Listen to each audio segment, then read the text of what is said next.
அனைவருக்கும் வணக்கம். நான் ஜே லலிதா எம்ஜி. தெரிந்து கொள்வோம். இந்த சேனலிலிருந்து இப்போது நான் எடுக்கவிருக்கும் வீடியோ எந்த படத்து தலைப்பை பற்றினா வேட்டைக்காரன். 1964ஆம் ஆண்டு வெளிவந்த படம் பழைய படம். ஓகே, இது எம்ஜிஆர் படம்.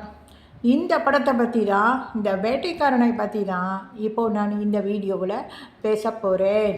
ஓகே, இந்த கதையை பற்றி நான் சுருக்கமாக சொல்கிறேன் வியூவர்ஸ்க்கு எல்லாத்துக்கும். ஓகே, இந்த படம் வேட்டைக்காரன் படம் முழுக்க எங்கே படமாக்கப்பட்டதுன்னா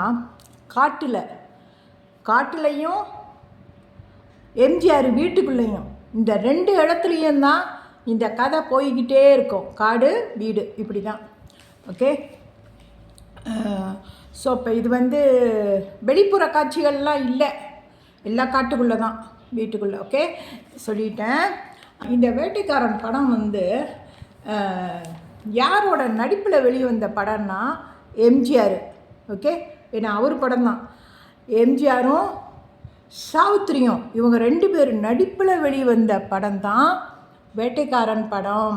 பழைய காலத்து பட ரசிகர்கள் இந்த படத்தை மறந்திருக்க முடியாது. வேட்டைக்காரன் அவ்வளோ புகழ்பெற்ற படம் அந்த காலத்தில், 1964. இந்த படம் வெளிவந்த சமயம் 3 வாரம் தேட்டரில் ஓடி இருக்குது. இந்தியாவில் 3 வாரம் ஓடி இருக்குது படம். நல்ல படம். ஓகே, கதையும் நல்லா இருக்குது. அதோட இந்த படத்தில் கதை ஒன்று நல்லா இருக்குது, இன்னொன்று பாடல்கள்.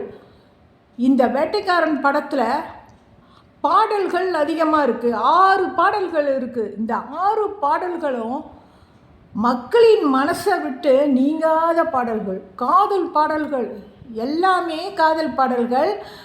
ஒன்றை தவிர அந்த ஒன்று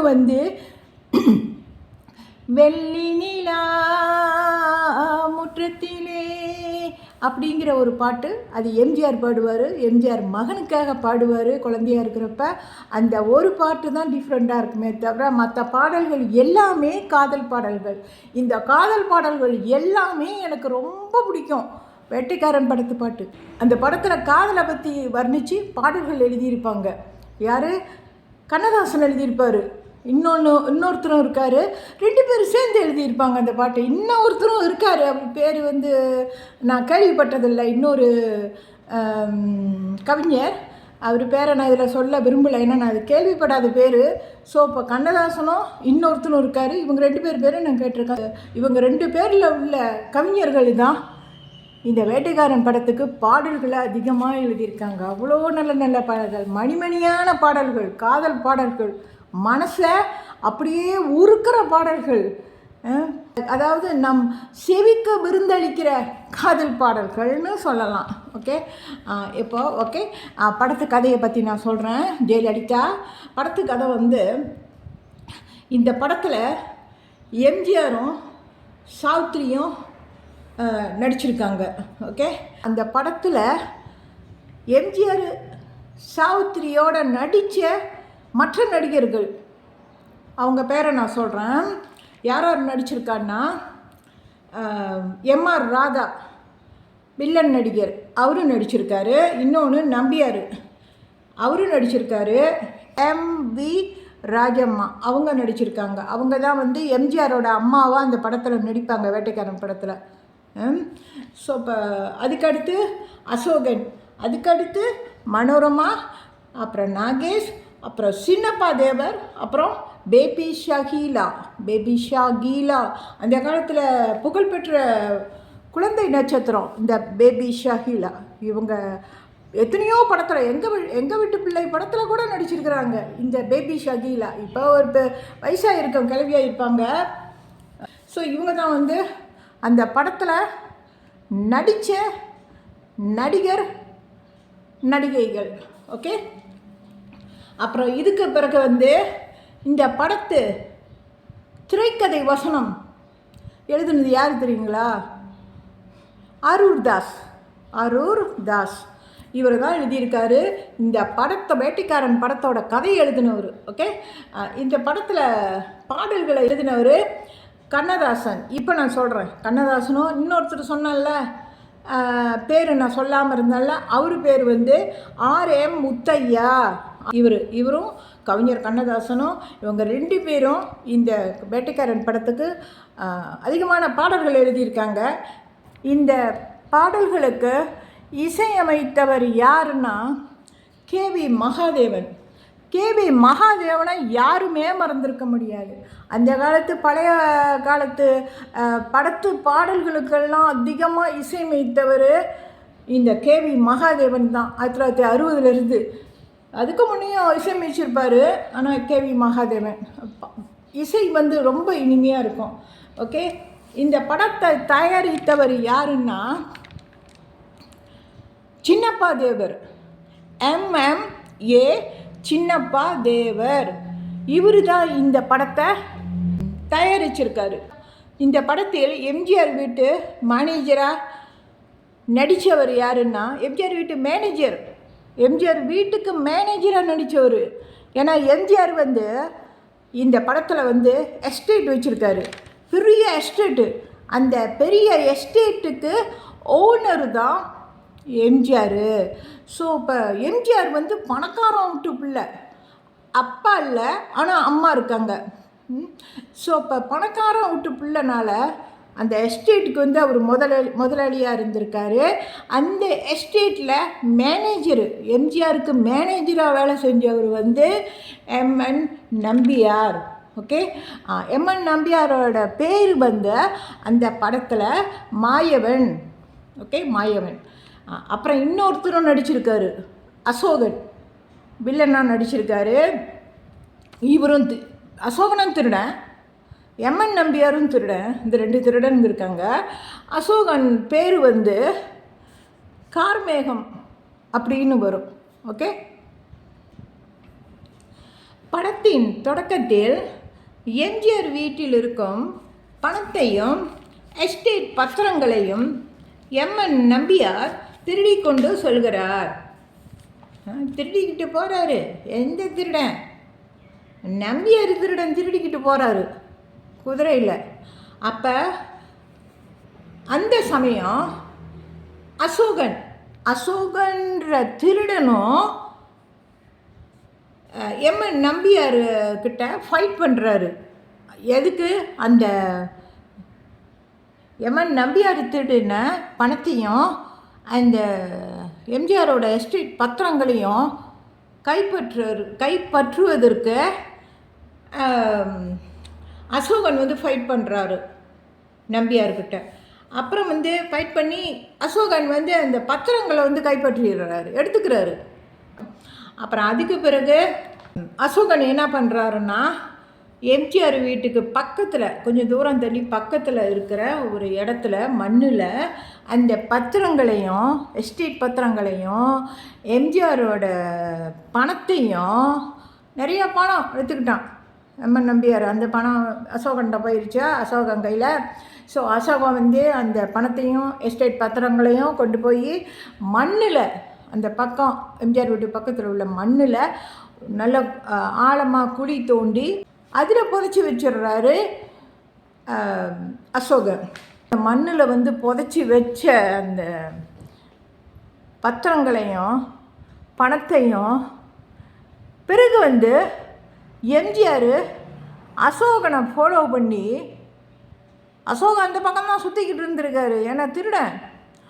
ஸோ இப்போ அசோகன் மேலே சந்தேகம் வந்து அசோகனை ஃபாலோ பண்ணி அசோகன் வந்து புதைச்சி வச்சிருக்கிற அந்த மண் இருக்குது இல்லை, பணமும் எஸ்டேட் பத்திரமும், அந்த இடத்துக்கு எம்ஜிஆர் போயிடுறாரு அசோகனை ஃபாலோ பண்ணி. அசோகன் வந்து அந்த வெளியே அப்படியே நைட்டில் போவார். அது வந்து எம்ஜிஆர் பார்த்துக்கிட்டு இருந்து பின்னாலேயே போய் அசோகன் வந்து எந்த இடத்துல புதைச்சி வச்சாரோ அந்த மண்ணை வந்து அசோகன் தோன்றுறாரு, எடுக்கிறாரு. எல்லாம் தோண்டி அப்படியே தோண்டி எடுத்துக்கிட்டு இருக்கப்போ மண்ணெல்லாத்தையும் எல்லாம் வெளியே எடுத்துக்கிட்டு இருக்கிறப்ப குழியிலேருந்து அந்த சமயம் எம்ஜிஆர் வந்துடுறாரு நைட்டில். இது நடக்கிறது வந்து நைட்டில். ஏன் எம்ஜிஆர் அந்த பக்கம் வந்தாருன்னா, எம்ஜிஆர் வந்து பகலில் வீட்டில் இருப்பார். அதோட பகலில் வந்து அதிகமாக வீட்டில் இருக்க மாட்டார்.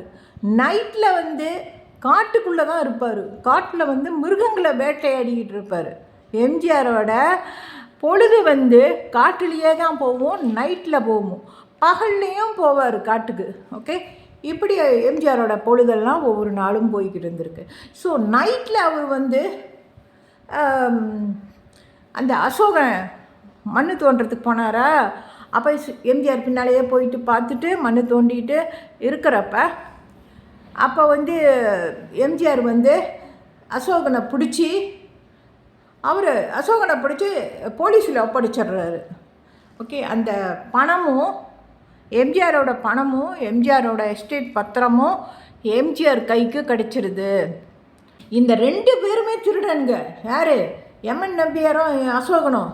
இந்த 2 பேரும் எம்ஜிஆர் வீட்டில் பணத்தையும் அந்த எஸ்டேட் பத்திரங்களையும் எப்படியாவது கொள்ளை அடிக்கணும்னு ரொம்ப நாளாக பிளான் பண்ணிக்கிட்டு இருந்தவங்க, சரிங்களா? ஸோ இப்போ வந்து அந்த பத்திரங்க வந்து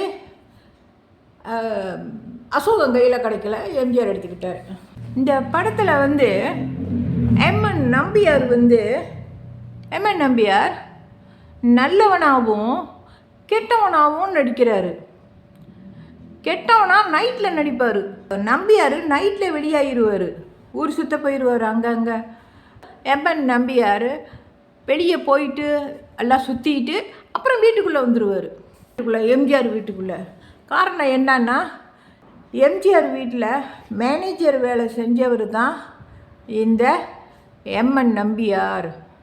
ஆனால் எம்ஜிஆருக்கு தெரியாது, எம்என் நம்பியார் கெட்டவன்னு தெரியாது. எம்என் நம்பியார் 2 வேஷம் போடுறவர். நல்லவனாக நடிக்கிறாரு, அதே சமயம் கெட்டவனாக நடிக்கிறாரு அப்படின்னு எம்ஜிஆருக்கு தெரியாது. எம்ஜிஆர்னால தெரிஞ்சிக்க முடியல. காரணம் என்னன்னா, எம்ஜிஆருக்கு நம்பியார் மேலே ரொம்ப நம்பிக்கை ரொம்ப வச்சுருந்தார். நல்லவன் தான் இவன் எம்என் நம்பியாருன்னு ரொம்ப நம்பிக்கை இருந்துச்சு. அதனால வந்து நம்பியார் மேலே சந்தேகம் வரல. எம்ஜிஆர் வீட்டில் தான் ரொம்ப நாளாக வேலை செஞ்சுக்கிட்டு இருந்திருக்காரு.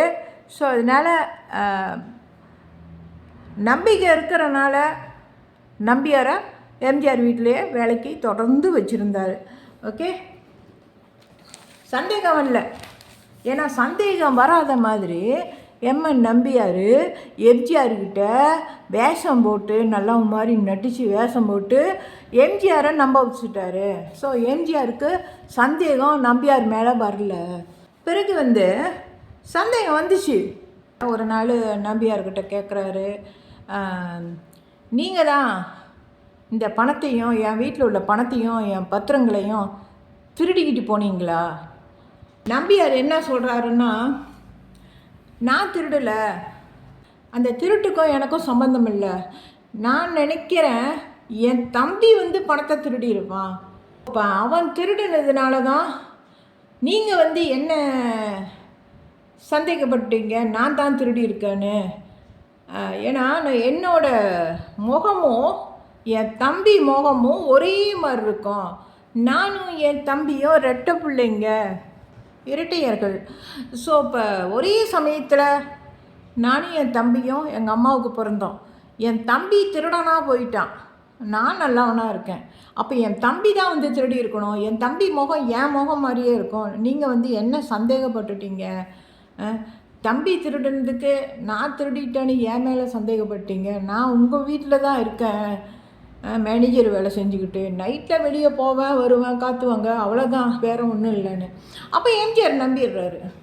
ஓ இப்படியா? அப்புறம் அவர் சொல்கிறாரு, சரி பரவாயில்ல, நீங்கள் என் வீட்லேயும் வேலை செஞ்சுக்கிட்டு மேனேஜராகவே இருங்க, நீங்கள் எங்கேயும் போக வேண்டாம், என் வீட்லேயே இருக்கலாம் அப்படின்னு எம்ஜிஆர் சொல்கிறாரு. அதுக்கு எம்என் நம்பியாருக்கு சந்தோஷம். ஏன்னா எம்ஜிஆருக்கு வந்து எம்என் நம்பியார் மேலே ரொம்ப நம்பிக்கை வந்துருச்சு இல்லை, என் வீட்டிலே இருன்னு சொல்லிட்டார்ல. ஆனால் நம்பியார் திருடன்னு எம்ஜிஆருக்கு தெரியாது.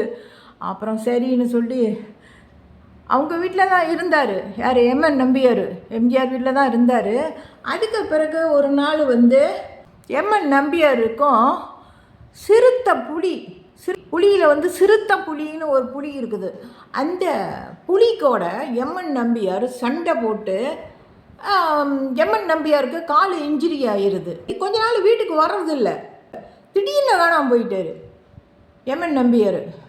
அப்புறம் வந்து எம்ஜிஆர் வீட்டுக்கு வராரு. எம்என் நம்பியார் கால் ஊனமாக வராரு, கால் நொண்டியாக வராரு. அப்போ எம்ஜிஆர் வந்து கேட்டார், என்ன கால் ஏன் இப்படி இருக்குது உனக்கு, ஏன் என்ன ஆச்சு ஏதுன்னு எம்ஜிஆர் நம்பியார்கிட்ட கேட்க, நம்பியார் சொல்கிறாரு, என் கால் ஏன் இப்படி ஆச்சுன்னா, நான் வந்து சிறுத்தை புலிக்கோட சண்டை போட்டுக்கிட்டு இருக்கிறப்ப குளத்துல விழுந்துட்டேன்றாரு. அந்த குளத்துக்குள்ளே நான் விழுந்துட்டேன். அப்போ வந்து முதல்ல கூட சண்டை போட்டேன். அப்புறம் அங்கே உள்ளவங்க வந்து என்னை காப்பாற்றி வெளியே கொண்டு வந்துட்டாங்க. அவங்க வீட்டில் தான் இருந்தேன். அங்கே பக்கத்தில் உள்ளவங்க ஆளுங்க வீட்டில் தான் நான் இவ்வளோ நாள் சிகிச்சை பெற்றேன். அவங்க தான் வச்சு என்னை பார்த்தாங்க. அதுக்கு பிறகு நான் இப்போ தான் உங்கள் வீட்டுக்கு வரேன் அப்படின்னு எம்ஜிஆர்கிட்ட எம்என் நம்பியார் சொல்கிறாரு. எம்ஜிஆரை நம்பிட்டார். ஓ அப்படியா, அதனால தான் வந்து கொஞ்ச நாளாக காணமா அப்படின்ட்டு என்னமோ எல்லாம் பேசிக்கிட்டு இருந்தாங்க. சரி நீ இங்கேயே இரு, என் வீட்லேயே இரு, என் வீட்டில் மேனேஜராக வேலை செஞ்சுக்கிட்டு நீ இங்கேயே இரு, எங்கேயும் போக வேண்டாம் அப்படின்ட்டாரு எம்ஜிஆர். ஓகே. ஸோ இப்போ இந்த விஷயம் வந்து காலு நொண்டியான விஷயம் வந்து குளத்துல விழுந்து சிறுத்தை புலி கூட சண்டை போட்டுக்கிறப்ப குளத்துல விழுந்து காலு நொண்டியான விஷயம் உண்மை இல்லை, இது பொய். அதாவது நம்பியாரை பொறுத்த வரைக்கும் பொய். அவருக்கு வந்து கதை சொல்கிறாரு, எம்ஜிஆர்கிட்ட பொய் சொல்லி எம்ஜிஆரை நம்ப வைக்கிறாரு. எம்ஜிஆரும் நம்பிட்டார். ஓ கால் இதனால தான் இந்த மாதிரி ஆச்சா, சிறுத்தை புலிக்கூட சண்டை போட்டு எங்கள் அம்மாவை காப்பாற்ற போய் தான் உனக்கு வந்து இந்த மாதிரி ஆச்சா கால், சரி பரவாயில்ல நீ இங்கேயே இரு அப்படின்ட்டார். எம்என் நம்பியாருக்கு சந்தோஷம். ஏன்னா எம்என் நம்பியார் நடிக்கிறான் அந்த படத்தில். அந்த சமயத்தில் நடிக்கிறான், பொய் சொல்கிறான். எம்ஜிஆர்கிட்ட பொய் சொல்லி எம்ஜிஆரை நம்ப வச்சுட்டான். ஸோ எம்ஜிஆரும் சரி நீங்கள் இருன்னு சொன்னதும் இன்னும் சந்தோஷம் எம்என் நம்பியாருக்கு. ஓகே. அதுக்கு பிறகு வந்து எம்ஜிஆர் வீட்லேயே எம்என் நம்பியார் மேனேஜர் வேலை செஞ்சுக்கிட்டு இருக்கார். ஓகே. அவங்க வீட்லேயே இருக்கிறாரு. பிறகு கொஞ்ச நாள் சென்று எம்ஜிஆருக்கும் சாவித்திரிக்கும் கல்யாணம் நடக்குது.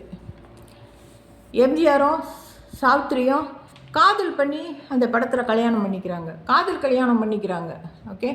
ஸோ இப்போ கல்யாணம் வந்து 2 பேர்த்துக்கும் நடந்துருதா. அதுக்கு பிறகு இவங்க 2 பேர்த்துக்கும் ஒரு புள்ள பிறக்குது. அந்த புள்ள வந்து பையனாக பிறக்கிறான் ஒருத்தன். ஸோ இப்போ அந்த பையன் வந்து அந்த பையன் பிறந்ததும் சாவித்திரிக்கு காசநோய் வந்துடுது. காசநோய், டிபி வந்துடுது. ஸோ இப்போ இந்த காசநோய் வந்துட்டு சாவித்திரி ரொம்ப கஷ்டப்பட்டுட்டாங்க. ரொம்ப கஷ்டப்பட்டு சாவு பொழைக்க கடந்து எல்லாம் மருந்து கொடுத்து ட்ரீட்மெண்ட் பண்ணி அப்புறம் வந்து சாவித்திரி குணமடைஞ்சிடுறாங்க. அப்புறம் நல்லாயிடுறாங்க சாவித்திரி. ஸோ இப்போ இந்த கதையில் வந்து இடையில வந்து சாவித்திரிக்கு எம்ஜிஆருக்கு ஏதோ மனவேதனை வருது. என்ன பண்ணுறது, பிள்ளை வந்து அப்பா அம்மாக்கிட்ட தான் பாசமாக இருக்குது, அது நம்ம ஒன்றும் பண்ண முடியாது. ஸோ படத்து கதையில் அந்த மாதிரி வருது. தாய்கிட்ட பாசம் இல்லாமல் தகப்பங்கிட்ட பாசம் மாதிரி. பையனுக்கும் வந்து ஒரு 2-3 வயசுலேயே வேட்டையாடுறதுல ரொம்ப விருப்பம் வந்துருச்சு. காரணம் என்ன, எம்ஜிஆர் வேட்டைக்காரன், அதனால அப்பா மாதிரி வேட்டையாடுறதுல ஆசை பையனுக்கு. சின்ன பையன்தான், அவனும் துப்பாக்கி எடுத்துக்கிட்டு தோளில் மாட்டிக்கிட்டு அங்கே இங்கேயும் போவான் எம்ஜிஆர் கூட. ஸோ இப்போ கதையில் அப்படி இருக்கா. இப்படி இருக்கிறப்ப எம்என் நம்பியார் வந்து சாவித்திரியோட மகன் பேர் வந்து ராஜா. அந்த படத்தில் ராஜா, அதை சொல்ல மறந்துட்டேன். காட்டுக்கு கூட்டிக்கிட்டு போகிறாரு. அதாவது தந்திரமாக காட்டுக்கு கூட்டிக்கிட்டு போகிறாரு. எம்ஜிஆர் அங்கே காட்டில் அங்கங்கேயோ இருக்கார். வாங்க அவர் உங்களை கூப்பிடுறாருன்னு பொய் சொல்லி அந்த சமயம் வந்து சாவித்திரி மகன் வந்து சாவித்திரியோட அப்பா வீட்டில் எம்ஆர் ராதா வீட்டில் இருப்பாங்க. அப்பா வந்து எம்என் நம்பியார் பொய் சொல்லி தந்திரமாக சாவித்திரியோட மகனையும் கூட்டிக்கிட்டு வாங்க அதான் அங்கே இருக்கார் உங்கள் கணவர், பிள்ளைகிட்டையும் சொல்கிறாரு, உங்கள் அப்பா அங்கே இருக்காரு வா அப்படின்னு. ஸோ அப்போ 2 பேரும் சாவித்திரி மகனும் எம்என் நம்பியார் கூட போகிறாங்க. எம்என் நம்பியார் கூட போயிட்டு அங்கே பார்த்தா எம்ஜிஆர் இல்லை. அப்போ என்ன சாவித்திரி கேட்குறாங்கன்னா எம்என் நம்பியார்கிட்ட, எங்கே அவர், என் கணவர் எங்கே அப்படின்னு. அப்போ எம்என் நம்பியார் சொல்கிறாரு, நான் சும்மா சொன்னேன், அவர் இங்கே இல்லை, எஸ்டேட் பத்திரங்களை நீ எனக்கு இப்போ கொடுத்துரு, எனக்கு எஸ்டேட் பத்திரங்கள் என் கைக்கு வரணும், எனக்கு போய் எடுத்தாந்து கொடு அப்படின்னு. அப்போ சாவித்திரி சொல்கிறாங்க, எஸ்டேட் பத்திரங்களை இந்த சமயத்தில் நீங்கள் கேட்குறீங்களே, இது காடாக இருக்குது, மிருகங்கள் நிறையா இருக்குது, இங்கே போய் கேட்குறீங்களே, நான் எப்படி போய் இப்போ எடுத்துகிட்டு வர்றது, முடியாது அப்படிங்கிறாங்க. சாவித்திரி சொல்கிறாங்க, இப்போ நான் எடுத்து கொடுக்க முடியாது, நான் எடுத்து கொடுக்குறேன், எஸ்டேட் பத்திரங்களை உங்களுக்கு நான் கொடுக்குறேன், ஆனால் இப்போ இல்லை, நான் பிறகு கொடுக்குறேன், ஓகே, இப்போ நான் வீட்டுக்கு போகணும், என்னையும் என் பிள்ளையும் விட்டுருணும். விடல. எம்என் நம்பியார் அந்த பிள்ளை இருக்கான பையன், எம்ஜிஆர் மகன் அந்த ராஜா, அவன் கையை பிடிச்சிக்கிட்டு அப்படியே சுற்றிக்கிட்டு அப்படியே போய் மேலே மேட்டுக்கு போகிறான். மேட்டுக்கு போய் அந்த பையனை அவங்க எம்ஜிஆர் மகனை கையில் பிடிச்சி கீழே போடுறதுக்கு இருக்குந்தான். கீழே பாம்புங்க இன்னும் மற்ற மிருகங்கள்லாம் நிறைய கிடக்கு, கீழே பாம்புங்க கிடக்குது, விஷ பாம்புங்கள்லாம் அந்த கீழே பாதாளத்தில் கிடக்குது. புள்ளை எடுத்து எம்ஜிஆர் மகனை கையில் பிடிச்சிக்கிட்டு கீழே போடுறதுக்கு இருக்கான். அந்த இடத்துல போட்டால் அந்த பாம்புங்கள்லாம் கொத்திக்கிறோம். ஸோ இப்போ சாவித்திரி ஐயோ எல்லாம் அங்கே எல்லாம் விஷ பாம்புங்களாம் இருக்குது, நீங்கள் புள்ளைய என்கிட்ட கொடுங்க, நான் பிறகு நான் உங்களுக்கு கொடுக்குறேன் பத்திரம்னா கேட்கலாமே எம்என் நம்பியார். அப்போ என்ன பண்ணுறான், புள்ளைய கையிலேயே வச்சுக்கிட்டு இருக்கிறப்ப அந்த நம்பியார் பிள்ளையோட கையை விட்டுடுறான். நம்பியார் கீழே விழுந்துடுறான். அந்த பாதாளத்தில் பாம்பெல்லாம் இருக்குல்ல, அந்த இடத்துல எம்என் நம்பியார் விழுந்துடுறான். புள்ளைய கையை விட்ட கையோட சாவித்திரி பிள்ளையோட இந்த ராஜாவோட கையை பிடிச்சிக்கிறான். எம்என் நம்பியார் கையை விட்டதும் சாவித்திரி பிள்ளையோட கையை பிடிச்சிக்கிறான். பிள்ளைய சாவித்திரி கையில் பிடிச்சிக்கிட்டு ரொம்ப நேரம் பிள்ளைய தூக்குறதுக்கு ட்ரை பண்ணுறாங்க, முடியல சாவித்திரினால். புள்ள கத்திக்கிட்டு கிடக்குது, அம்மா அப்பா அம்மா அப்பான்னு. அதுக்குள்ளே எம்ஜிஆர் வந்துடுறாரு. எம்ஜிஆர் பிள்ளைய கை பிடிச்சி மேலே தூக்கிட்டு வந்துடுறாரு. அப்புறம் எம்ஜிஆரும் எம்ஜிஆர் மனைவியும் எம்ஜிஆர் மகனும் எல்லாம் சந்தோஷமாக இருக்காங்க. கதை அதோடு முடிஞ்சிருது. இந்த கதையிலேருந்து என்ன தெரியுதுன்னா, ஒருத்தங்க வீட்டில் யாராவது போய் வேலை செய்கிறாங்க. ஒருத்தங்க வீட்டில் வேலை செய்கிறப்ப அந்த வீட்டுக்காரங்களோட முதலாளி இருக்காங்கள்ல, அவங்கக்கிட்ட நம்பிக்கையாக நல்லவங்களாக நடந்துக்கணும். ஸோ இப்போ நம்பியார் மாதிரி இந்த மாதிரி ஒரு துரோகத்தை ஒரு முதலாளிக்கு பண்ணுனா கடைசியில் நம்பியாருக்கு அந்த முடிவு தான் யாருக்காக இருந்தாலும் கிடைக்கும். நீ பாவத்தை பண்ணுறியா, உன் முதலாளிக்கு நீ பாவத்தை பண்ணுறியா, இப்போ நீ பண்ணுறியா, பிறகு உனக்கு அதுக்கு தண்டனை இருக்குது. ஸோ இப்போ இதெல்லாம் உலகத்தில் நடக்கிறது தான், இல்லைன்னு இல்லை. ஒரு முதலாளிக்கு பாவத்தை ஒருத்தன் பண்ணக்கூடாது, நம்பிக்கை துரோகம் பண்ணக்கூடாது. நம்பிக்கை துரோகம் பண்ணுனா நம்பியார் கதை தான் எல்லாத்துக்குமே கிடைக்கும். இந்த படத்தில் கதையில் எல்லாம் தெரிய வருது. கடைசியில் எம்என் நம்பியார் இறந்து போயிடுறார். ஓகே, ஸோ இப்போ அவர் பண்ணின பாவத்துக்கு எம்என் நம்பியாருக்கு தண்டனை கிடச்சிருச்சு. ஸோ இப்போ கதை இப்படி முடியுது. ஓகே, இவ்வளவு தான் இந்த வேட்டைக்காரன் படத்து கதை. ஓகே, இதோட நான் ஜெயலலிதா எம்ஜி வீடியோவை முடித்துக்கொண்டு அனைவருக்கும் பை பாய் சொல்லிக்கொண்டு விடைபெறுகிறேன். ஓகே, நன்றி.